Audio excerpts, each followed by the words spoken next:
Baik, bismillahirrahmanirrahim. Assalamualaikum warahmatullahi wabarakatuh. Perkenalkan, nama saya Andi Priandi dengan NIM 2507025. Saya perwakilan dari kelompok 3 akan mempresentasikan tentang hasil daripada wawancara dan observasi lapangan dari Masjid Al-Masyadiyah Garut.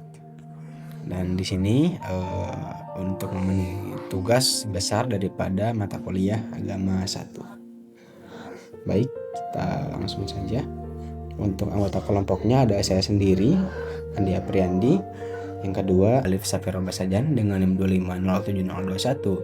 Ketiga ada Sabrina Dewa Maharibki dengan NIM 2507001. Yang keempat ada Rifana Hanifah dengan NIM 2507012. Dan yang terakhir ada Fauzia Nuraini dengan NIM 2507017. Latar belakang daripada masjid masa depan ini yaitu diantaranya ada yang pertama, masjid di sini memiliki kedudukan yang sangat strategis dalam membangun peradaban umat Islam.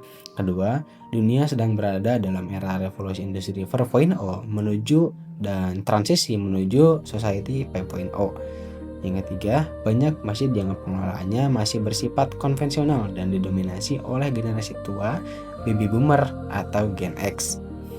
Yang terakhir, latar belakangnya itu ada ketidaksinkronan antara metode dakwah konvensional dan preferensi media Gen Z menjadi masalah yang serius. Maka dari kita itu ada suatu penyelesaian atau solusi yang akan diberikan. Yang pertama, kita itu menjadikan masjid sebagai pusat kegiatan keagamaan dan sosial. Yang kedua, ada peran pemuda dalam keberlanjutan masjid. Yang ketiga, digitalisasi masjid dan konsep dakwah digital atau digital dakwah. Yang keempat, ada kolaborasi mahasiswa sebagai agen perubahan. Dan yang terakhir, ada keberlanjutan masjid, donatur, dan regenerasi. Relevansi dakwah digital. Akar masalahnya itu ada ketidaksinkronan antara generasi X dan generasi Z. Yang kedua, preferensi audiens. Audiens di era sekarang itu lebih dominan menggunakan media sosial. Maka dari itu, kita harus mengikuti perkembangan zaman supaya masjid ini bisa tetap bertahan dan dapat dikenal oleh banyak orang. Yang ketiga, pentingnya media sosial.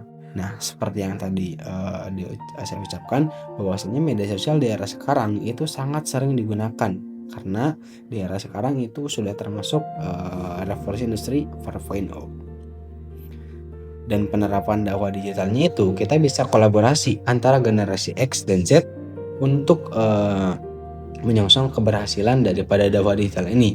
Dan ketika ini berhasil, kita bisa untuk mencapai audiens lebih banyak lagi.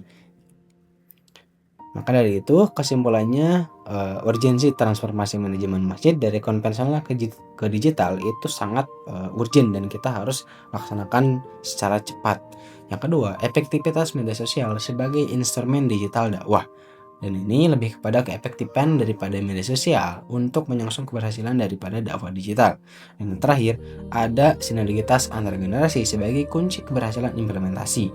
Dan ini kunci keberhasilan daripada dakwah digital ini tidak akan tercapai ketika memang sinergitas antar generasinya itu tidak sinkron. Dan maka dari itu, sinergitas antar generasi sebagai kunci keberhasilan itu sangat dibutuhkan.